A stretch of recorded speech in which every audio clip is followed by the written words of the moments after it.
nos siguen. Tengo el placer de presentarles a Bilge.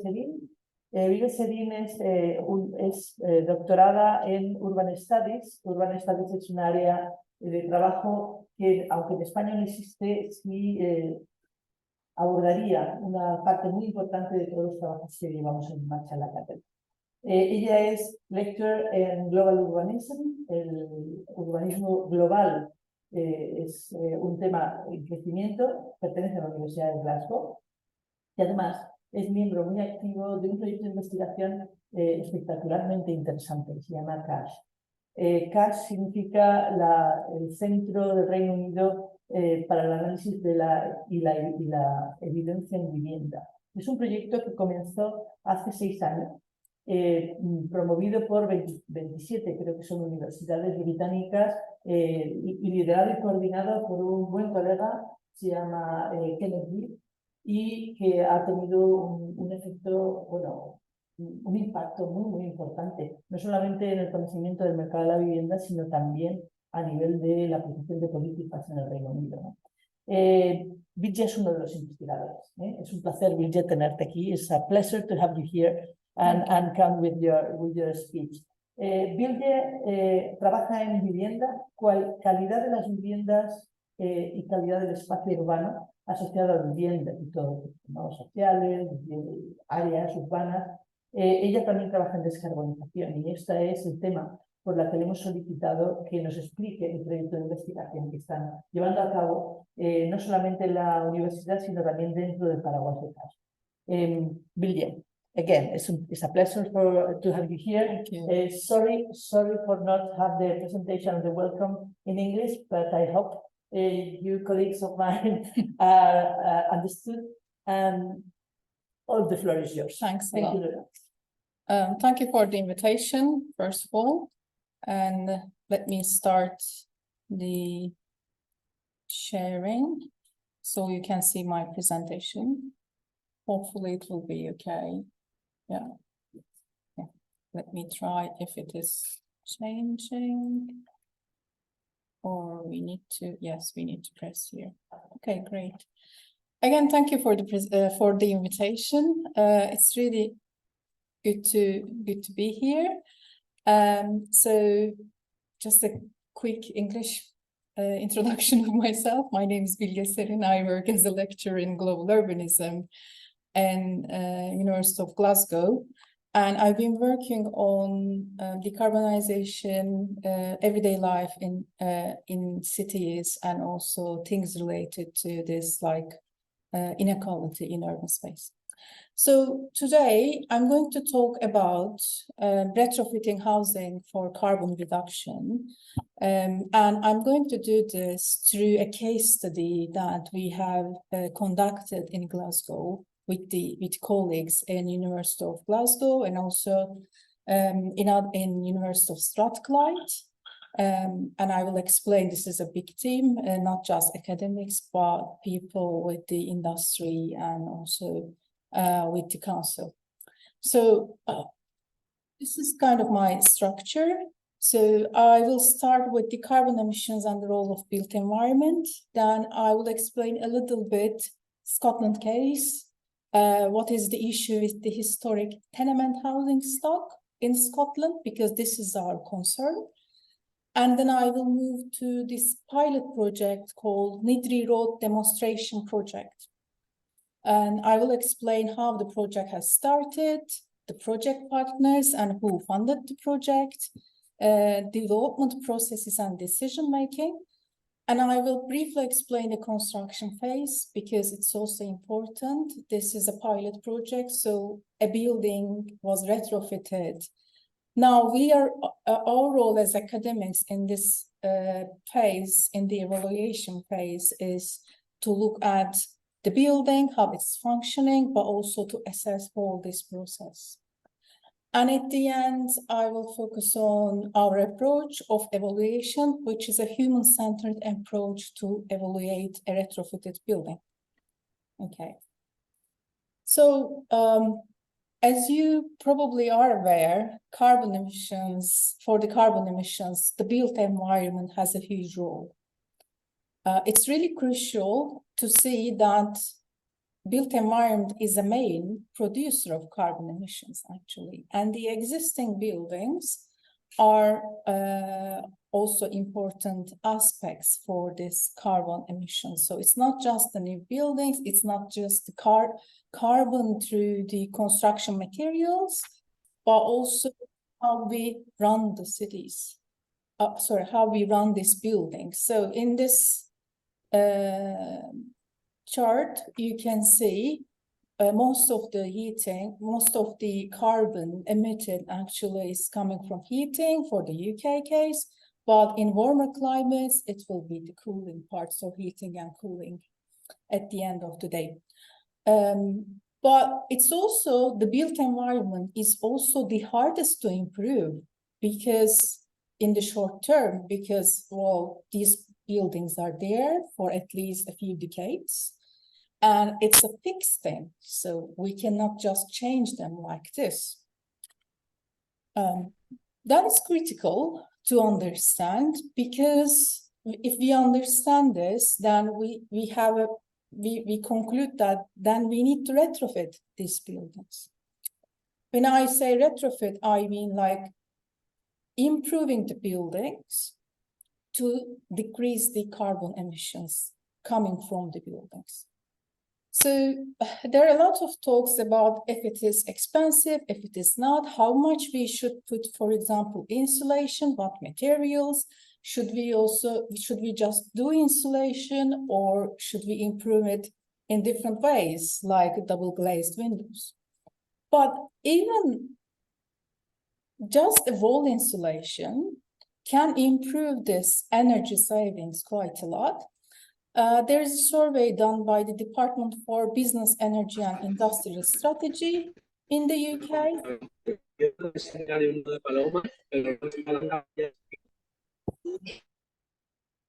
Yeah, I did. Yes, yes. No, it's okay now. So this survey this analysis reports that almost 20% of median energy savings can be done just through wall insulation.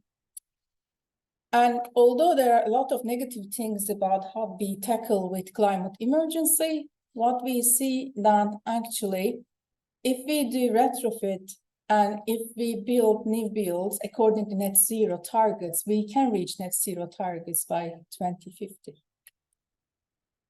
So after this quick introduction, I want to move to the Scotland case and what I mean by historic tenement housing. Here you can see, this is a typical tenement street in Scotland. So these buildings are built around 100 years ago, at least. And you can see these are not single detached or attached homes. These are flats, basically. And tenements are ranging between 3-floor or 4-floor apartment buildings. So it is multi-ownership and multi-floor.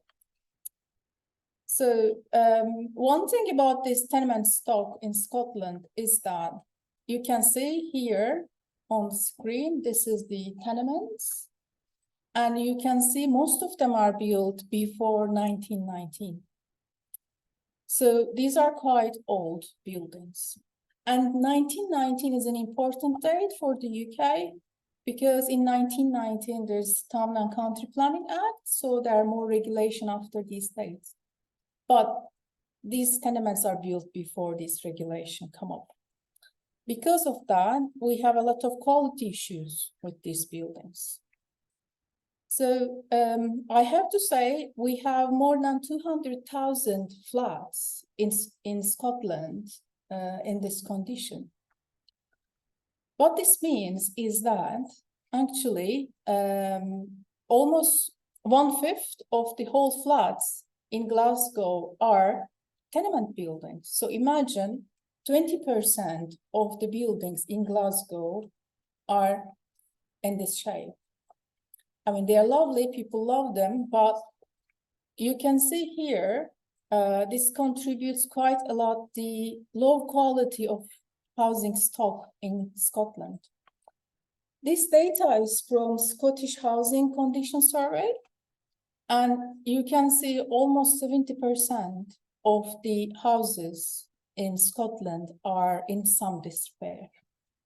It's a huge number. It's improving. You can see from here, since 2012, we had seen some improvement, but still we are not there yet. May I ask how many buildings have you calculated this 68%? This is from a sample of buildings. So survey is not across whole buildings, but they took a sample, but they do it annually to see the improvement rates. So this is kind of showing through that sample. About maybe 20,000? I can't say that because this is a survey rather than, yeah, but I can say that 200,000 tenement buildings exist in Scotland, flats, I mean. And in Glasgow, we are talking about around 70,000 tenement flats in Glasgow. Yeah, it is 1/5 of the whole stock in Glasgow. So it's huge for one city, if you look from that perspective. So these are the kind of the figures, yeah. So this is a major challenge to achieve net zero for Glasgow and for Scotland, but also for whole UK, basically. So we need to do something about these buildings. Also, these homes are quite old and historic, and some of them have conservation status. And even if they're not protected as listed buildings, there is heritage concerns as well. So also these are sandstone buildings, which means that you need to use some specific insulation materials, for example, for these buildings. Otherwise, there will be some decays and rot in long run.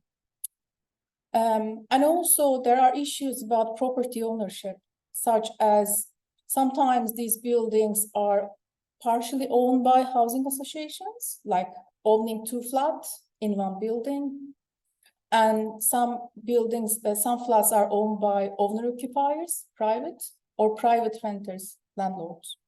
So when the building has this kind of multiple tenure and ownership situations, doing the improvements are even harder. So let me now move to the project, the Nidri Road demonstration project. So this project is a pilot project, as I said, and we have the project partners. The Southside Housing Association is the owner of the building. So this is the building you can see on the screen. So this is a 8-unit tenement building, a very typical one in Glasgow. And University of Glasgow, University of Strathclyde are the academic partners. John Gilbert Architects are the architecture firm who did the retrofit project. And we have the construction contractor, CCG, for the project as well. Scottish Government and Glasgow City Council funded the project. Also, Southside Housing Association funded partially the project as well to funding this retrofit.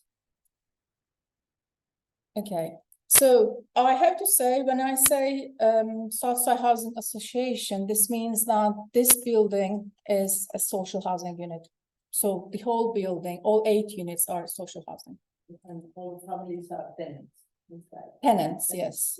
These are 1-bedroom buildings. So in each building, there's 1 person living. So we have 8 flats, all 1 bedroom.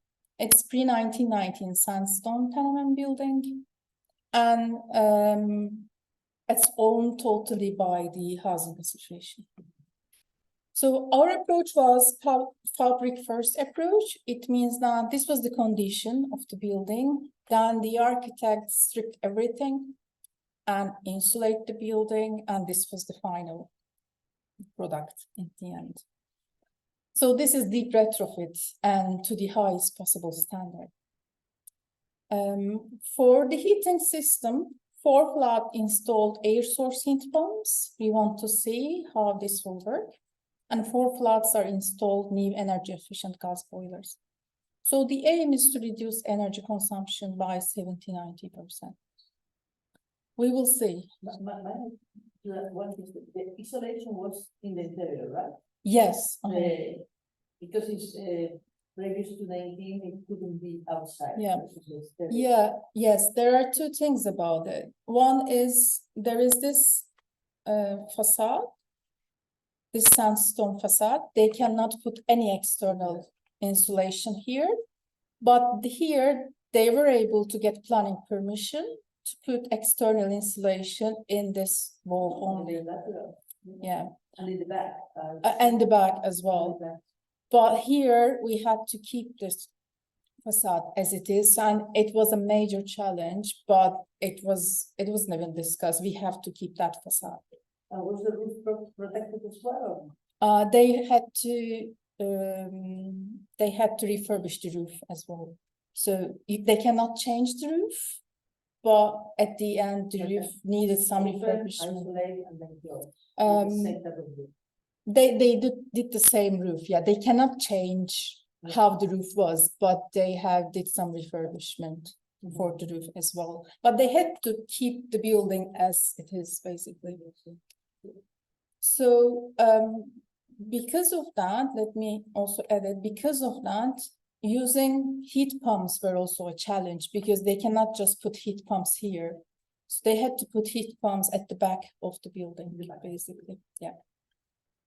So the project development and decision making was an important part of this project because when the housing association had this idea of refurbishing the building, I have to say, housing associations have to refurbish these buildings. There is a regulation in the UK that housing associations have to improve the energy certificates of the building. So they have to do it anyway.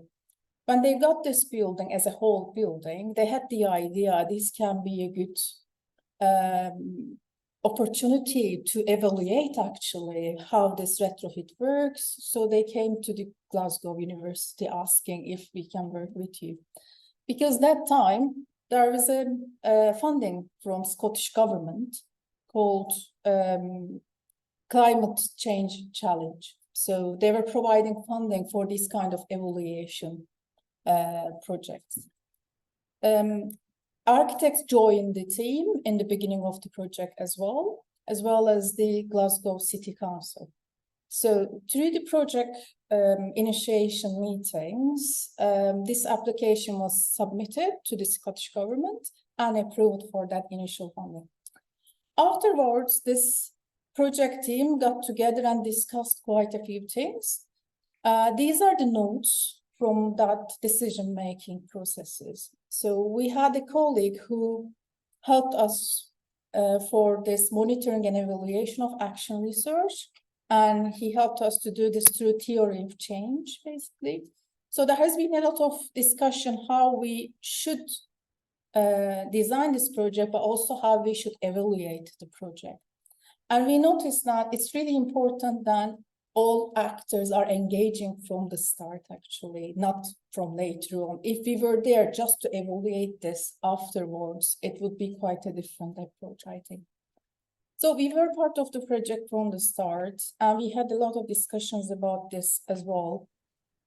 And there were a lot of discussions about scalability of this demonstration project too. So how we can use actually these results to improve overall. So construction phase started after all this decision making and discussions. And well, it was actually disrupted by the pandemic because we started the project in 2019 and the pandemic happened. And for, I think, 8 months or so, construction industry have frozen totally in the UK. So the government told them that you cannot do any construction at all. So we had to wait. this. But at the end of the day, when these measures are not there anymore, the architect started the project. So the idea was to implement NRFIT standard, which is the highest possible. So this standard is the highest possible, much more better than the regulation that housing associations should meet, basically. So they tried that. We couldn't reach NRFIT standard, but it's really close. So what did architects do is that they remodeled the flats a little bit to make them more efficient, but also they put external and internal insulation on the places where they can, triple glazed windows. There's mechanical ventilation, which provides constant fresh air, so they don't need to open the windows. Because when you open the window, you are leaking energy. But to make this building healthy, you need fresh air all the time. So they put this mechanical ventilation system. Sure. Sorry for interrupting. No, please ask. Triple glass, that's the windows are removed and put new windows? Yes, totally. They removed everything. In some of our, the windows are protected. Okay, So they yeah. think that you can remove all the structure. You can change the window, the glazes, but not remove the windows. It is the case for some areas in Glasgow as well, for some listed buildings, but not for this building. So they were able to do that. So they put air source heat pumps for 4 areas. At the end of the day, I explained the roof improvements a little bit already, and they had to improve the stonework as well, but it's a restoration at the end of the day. They kept the stone facade. Okay, so it is now completed. So I show you this a little bit, but here it is. It was the condition of the building. Then when the architects started, they realized that they need to strip everything down because they weren't thinking to strip this much. But when they removed the initial layer, they noticed that the plaster is in a really bad shape. So they had to strip everything. And this created an additional cost. So it doubled the cost, basically. The other issue we learned from this demonstration project, because these are really old buildings, your calculations can be inflated like this. Because when you strip the building, you notice other problems as well. So if you are to do such a retrofit project, it's really important to have some contingency plans if this happens, like additional funding, for example. I mean, we were lucky because of the partners, they funded this, but imagine if you are a private person and started doing a retrofit, and then when you started, you notice there is an issue with the building, which doubles the cost at the end of the day. So they put this insulation and other things, and this is the now exact condition of the building. So now the building is almost brand new. We have the roof, we have the walls, but it's almost brand new. So the reception of the project was really good from different stakeholders of urban development and construction industry. It has received quite a few awards for sustainability and architecture. It was also selected for the COP26 Built Environment Virtual Pavilion. So I just dropped the link there. If you Google it, you can see there were 13 projects from different regions of the world. So it was there. So it was a good surprise for us. This is how it looks like. So if you click those, you can see the details. And there are other projects, like 12 projects here. You can look at those as well. And there is also a video, 2 videos actually, kind of summarizing the project done by Cash. Okay, so this is how project happened. I'm gonna stop here if you have any questions, and then because now I'm gonna talk about the evaluation, not the construction itself. That's good. Interesting. Thank you very much. Okay. Thank you. Here we are working on a project with a group of technique people that are studying solutions. Raul here, one of them, and other people expert in, it is a company, expert on energy. So, and we faced a lot of these problems you are mentioning. You are touching a very historical building. Yes. You find a huge amount of issues that could increase the cost. And the first question I did it before, so could you touch the front, the facade? You say no, and but it's very interesting to see how you can insulate for some part and not another. Yeah. I think in our case, when we evaluate 6 different buildings, one from, it was 17th century, right? All in stone, another from early century, 19th century, 20th century. It was a big industry area. So a couple more. The issue was that we couldn't intervene in any of the shots. I see. So the cost is huge. So one question was whether or not you can different regulations that force you or forbid you to intervene in some part or another. But my question in this case is, you say that you reduce the energy emissions or consumption? I'm not sure. Consumption. 70%. The aim is that, yes, the aim is that. That's very good. But have you think about some substitution of energy in order to reach net zero for this building? Did you evaluate the possibility to generate some generation? Yeah, like photovoltaics, etc. Right? Yeah. So the first part of the question, it was a challenge with the planning department when we start this, because you have to have a planning permission for this building, because this is a huge renovation. So initially planners were rejecting this external insulation too. Then they re-evaluated it, and because there is no facade to save here, they gave the approval. But if we couldn't get that, I think that the only option was the internal one. So when you only have the internal insulation, you create a lot of thermal bridges, meaning that it's a huge limitation. But this is still better than the existing condition of the building anyway, so it is an improvement, definitely.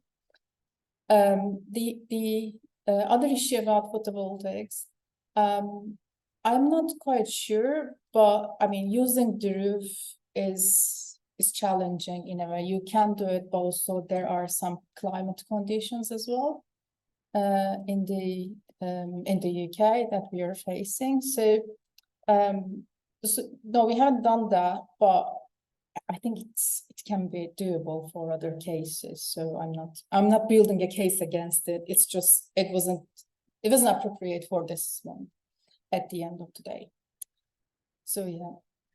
Did you have sub-levels in this building? So the building has 1, 2, 3, 4 levels, but do you have under? No. This is just the ground floor, and people are living in here in these ground floor tenements as well. That's it really. We have back court, which is not visible here, but now they put air source heat pumps in the back court. And again, planning permission was not granted to put them above, and they can only do it for the ground floor and first floor buildings because of it. So there isn't a generation issue, but the building uses air source heat pumps, which means that you kind of utilize the heat changes from outside and use it to heat the home. And also wastewater recovery, they're also using that to reduce carbon, meaning that reduce energy consumption of the buildings. So after the completion, tenants moved in to the flats in November 2022. It means that they are in the flats for around 8 months. So we had to wait until they move in to do the evaluation, basically. Because of that, our evaluation started in February. So there are 3 work packages to evaluate the building. One is the cost-benefit analysis, and these are done by different teams of academics. And this work package was conducted by Anthony Higney and Ken Gibb. Ken Gibb is also the director of this project overall and director of the center. So what they did was environmental social cost-benefit analysis, and they adopt this Treasury Green Book principles. There is a report we published from this project, and the details are there totally, but I will just give some results from this analysis. So they wanted to capture the costs and benefits associated with this retrofit and to measure it across 30 years with typical approach.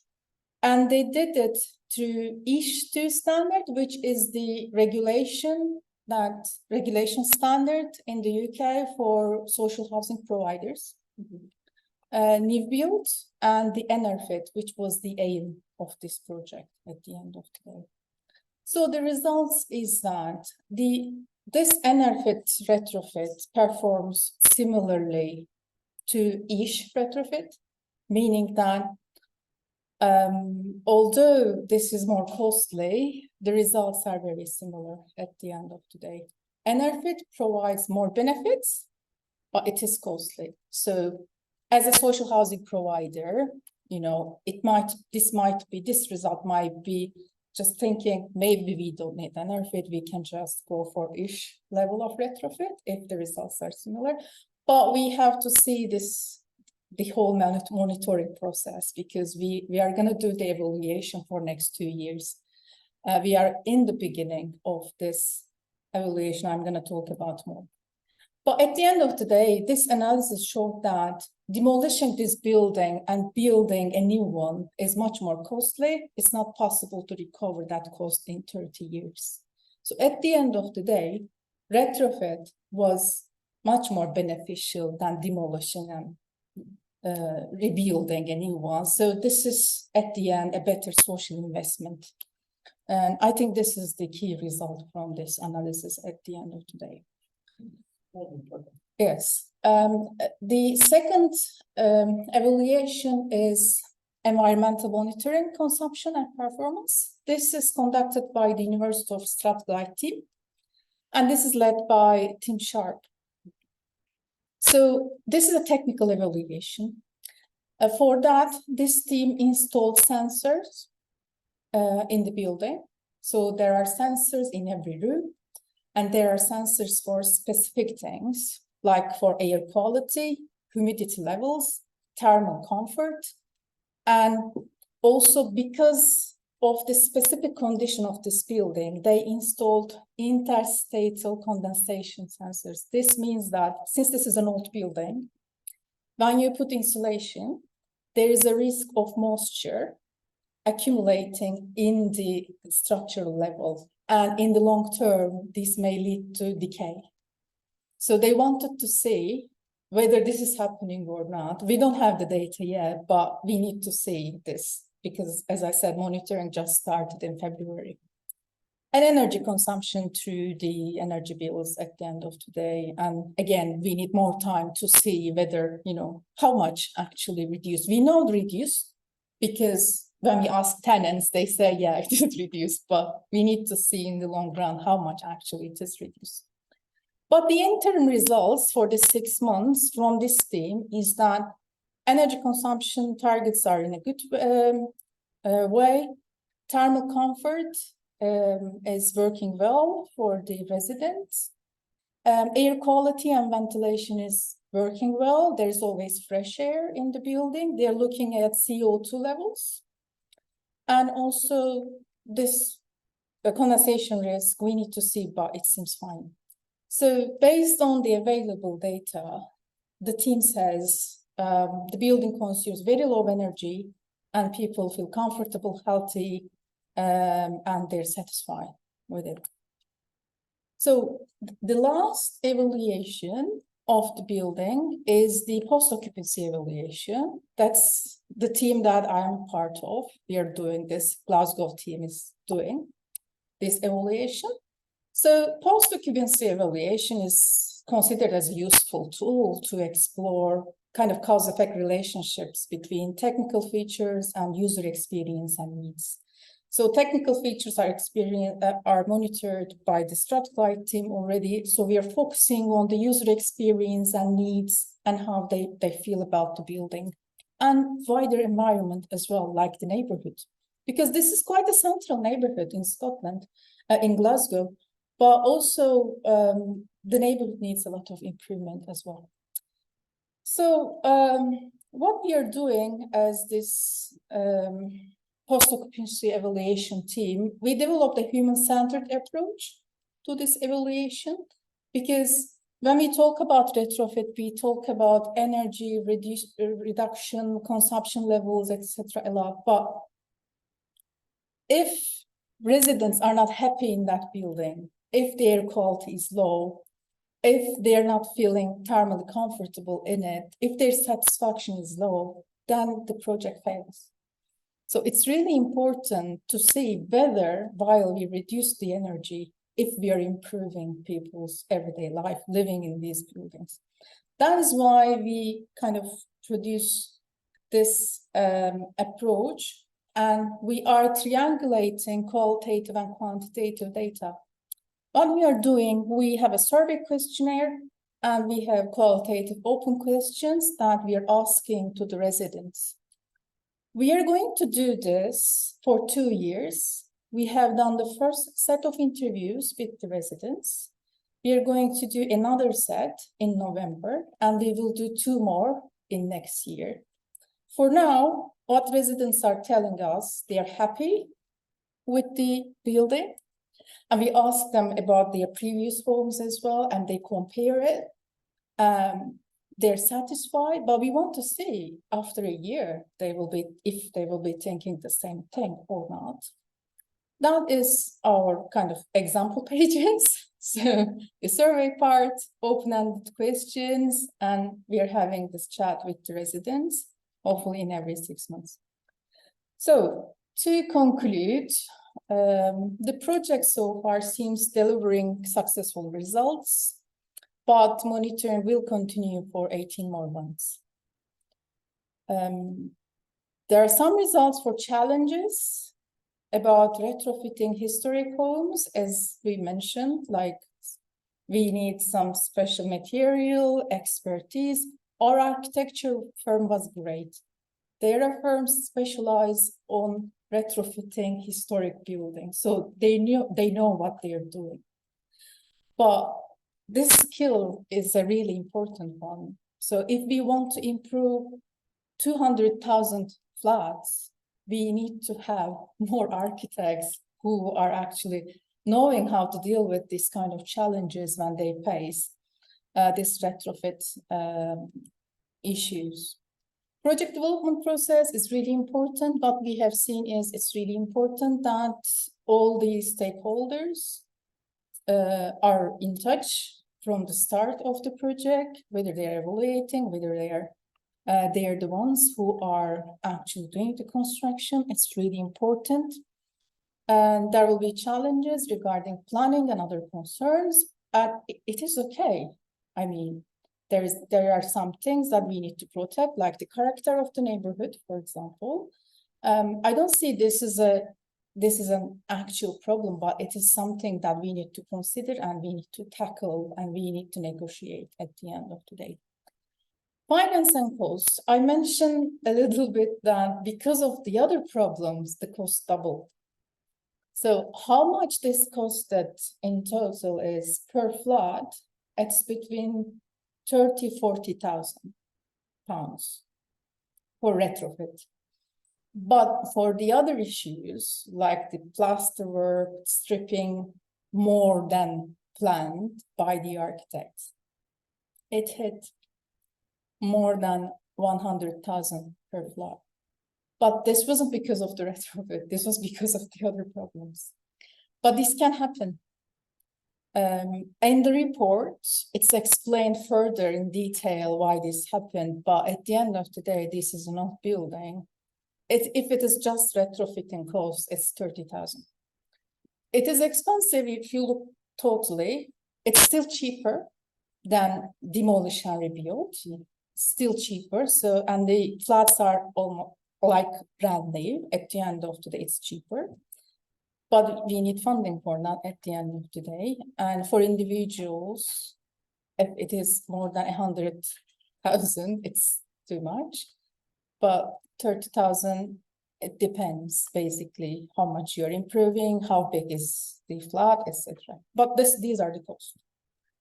So another question was the scalability, and hopefully, when I say scalability, I mean like how this can be applied in other places or for other 200,000 flats, basically. We hope this project results will help the policymakers to improve that retrofit processes, and hope us to learn more about it when we finish the monitoring process. That's it really from me. Thank you for the double work. Thanks a lot. Thank you very much. So very interesting. Yeah, more questions. And I want to see that you have found most of the issues we face when we did the project. One of the interesting thing for me is that you consider, so the team in the back of this project considered that probably the excessive insulation could create alternative physical problems like humidity and condensation and so on. And my colleague, let me translate to my colleague. Let me just Sure. El aislamiento generaría una concentración de humedades y de esto, sí, pero eso es normal que se genere o tenéis algunas soluciones y son algunas soluciones.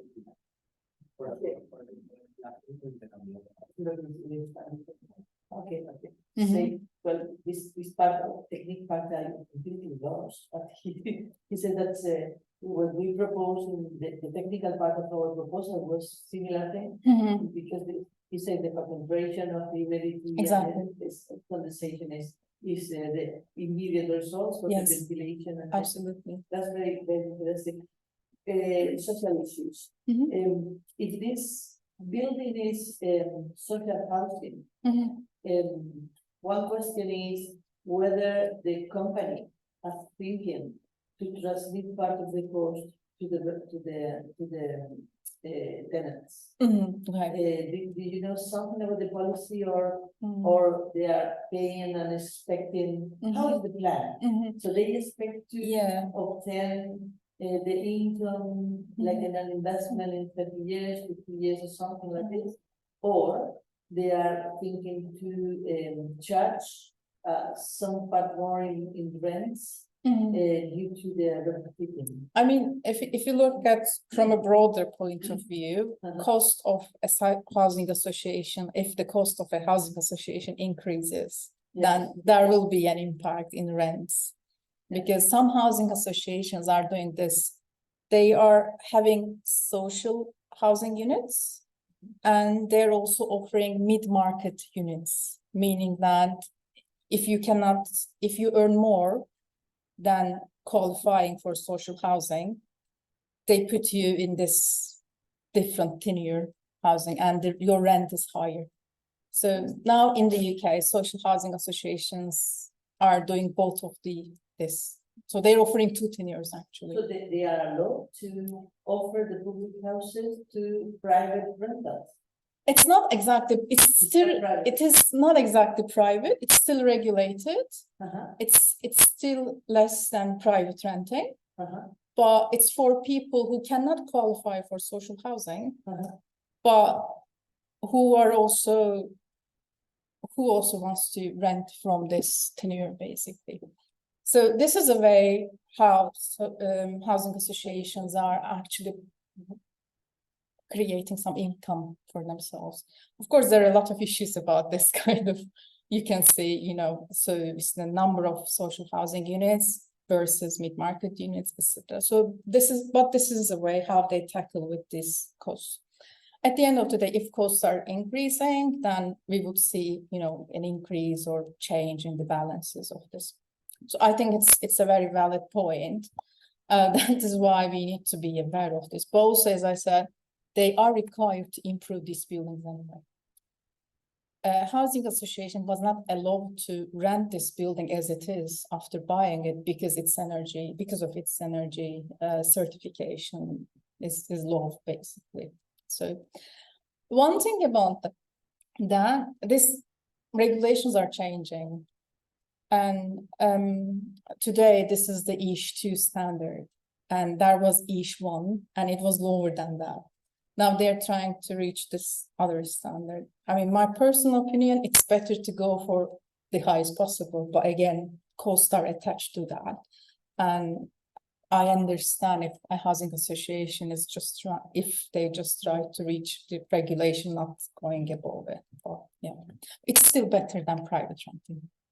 Better regulated, better control. Another issue is if the retrofitting implies to new machines, new like pumps, new installations to guarantee the lower CO2 emission. Who is paying the maintenance? Maintenance of the pumps or the systems, right? The maintenance is the it's the housing association has to do it. Yeah, so they have to the do. families. No, they have to do. Yeah. I mean, the families are reporting the issues to housing association, and the housing association they have to attend and fix stuff if it's not working. And if it happened in the beginning, one of the heat pumps, it wasn't working properly, and they had to fix it. But this also can take time, of course, but it's how it is working. There is someone, I think, trying to ask a question, but maybe if it's in Spanish, you can. Is the question? There is a hand here. Okay. You are doing the both words. Sorry. Excuse me. Yeah. I'm sorry. I just want to ask some question. Yeah. Hello. Hello. I'm sorry.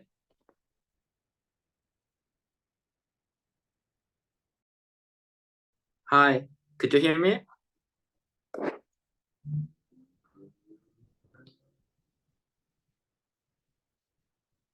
Hello.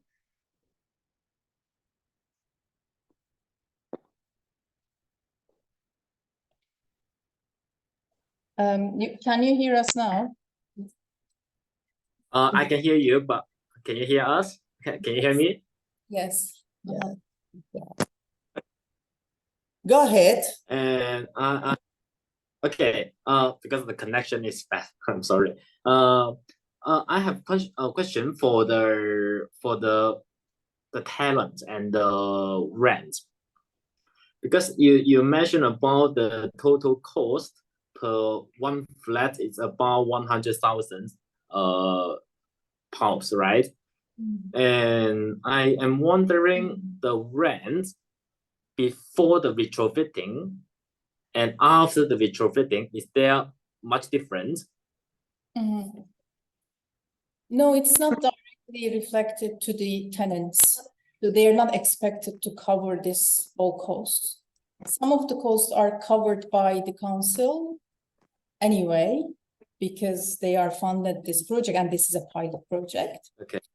And these tenants were living in different parts of the city, but they were living in the properties of this housing association, or they were in the list to get social housing, and they're giving this option basically. So it's not different than any other property that they are having. It's just a pilot project that they want to monitor at the end of the day, and that's it really. So we couldn't get for Thank you. Is one of our students. okay. He Thank said you that for in China. He's question. following us in China. Great. It's really good question, Penny. Thank you. I have another question that I have written here. So the challenge we are facing, all our societies are facing, is huge. Yes. Because, well, in the case that there is one society or one institutions that own the whole building, Yes. well, yeah, it's expensive, and it could be more expensive than they expected, but they can take the decision to do it. Yes. And the thing they have to do is to find some solution temporary for the people that are living there and move, and then move back again. Yeah. I remember that it was a huge project in 1991 in Germany, when they renewed all the city center. I don't remember the city, but they did a very good job moving people moving back. But what It's a happened? huge challenge. But yeah, but the issue is what happened when you have a building with different ownerships. So there are two rentals and one owner, or three owners, different owners. How they can?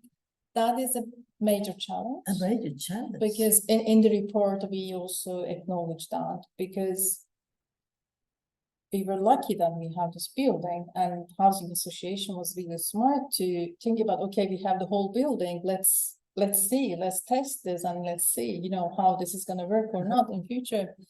But in many cases, they just own the housing association funding, one or two units. Exactly. This was my question. They're in the same building. There is an owner occupier, a landlord, and, you know, an HMO, which is your multiple occupations, renting rooms to people, etc. All sorts of different tenures.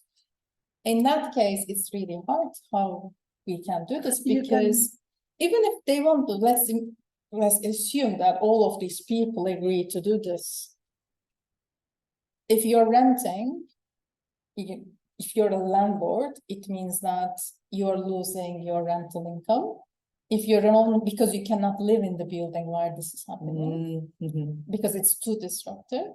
If you are an owner occupier, it's an additional cost because you need to rent a place, etc. So yeah, we cannot answer that through just this project, but this shows us that we probably need to develop an approach for that multi-tenure properties, and us or housing association, we can't just do it by ourselves. All the partners of this project, they're all part of this development and retrofit process. Scottish Government, Glasgow City Council, Housing Association, academics, and architecture firm, construction firm. So I think it was a good test to see how these groups can work together, but the answer, I don't know, but it's a huge challenge. Let me tell you what my government is doing. ¿Habéis seguido el debate? ¿Qué pasa cuando en un edificio hay un dueño, un inquilino, o todos son dueños diferentes? ¿Cómo se ponen de acuerdo? ¿No? We have common regulations since the 60s, so it's very old, but it works. Has been updated during last decade. And a regulation that is called the propiedad horizontal properties, not meaning for in your language, but what we see is when we have a building with different units, the units are separated, legally separated, and but they are common. They have common areas. So this is the building is considered like a group of owners. Right. So it's considered like association. It's not association at all, but like this, right? But they have legal presence. So, and they should be managed by professionals. So the professional body, real estate managers are strong in Spain, right? Due to they are the legal force for managing all this. So what the government do is to face these associations. We call the, ¿cómo se llama? Propiedad de los propietarios, comunidad de propietarios, owners communities. They face them and then forced to apply some regulation. And they are starting, not yet, to propose the possibility that the whole building could be energy renovated Mhm, and incentivizing that. mhm, mhm. But our condition is not that people move, because people cannot move. Yeah. There are people that has not funds to move and Yeah. live during 1 year Mhm. that left all the works, no? Yeah. And one solution is they are doing inside one-to-one. So it's Right. not necessarily everybody moves, move one or just, no? Yeah. Or do the works from outside. Mhm, mhm, mhm. So we are dealing with this Yeah, now. from outside, yeah, but in our case, it's not an option It's not an because option. of the facade we need to protect. The other thing, yes, there is a lot of debate about it in Scotland as well, to have a regulation, to have resident associations, for example, for these tenement buildings, Mhm. to be able to do these repairs and improvements. Exactly. But we need a regulation, a legal framework. For now, our legal framework is not there, basically. There are factors which are managing the buildings, but they're just doing some urgent repairs, and that they can't kind of enforce this stuff. So yes, there is an ongoing debate about it in Scotland as well, and in Scottish government. They published a report a few years ago about this. So the suggestions are to have resident associations, to have compulsory sink funds, for example, for these kind of repairs, etc. So hopefully we will have something, a regulation or something like that. But if we don't have it, it's a huge challenge. So we need it, yeah, definitely. Because the works done by different owners by themselves doesn't achieve the total installation. No. So you maintain the bridges, the thermal bridges. I mean, you can improve to a degree, but that's it, really. That's it, That's yeah. it, really.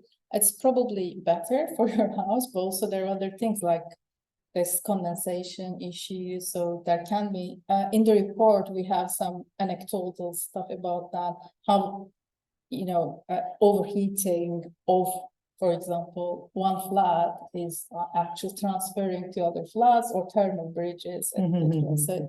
So in the report, we put stuff about that as well. But yeah, you can improve, but not at all, not 100%. Yeah, no, that's it. Yeah. Okay, thanks very much. Very, very interesting. Thank you. Thank you for coming here. My colleagues, the issue is that there's a lot of lectures now of this period. Is very busy. I can imagine that. And thanks, also thanks to those that are online. Gracias por estar aquí. Gracias, thank you por tus preguntas. And that's it. So we finish here, and thanks. Thank you. Really, yeah. Thank you for the Maybe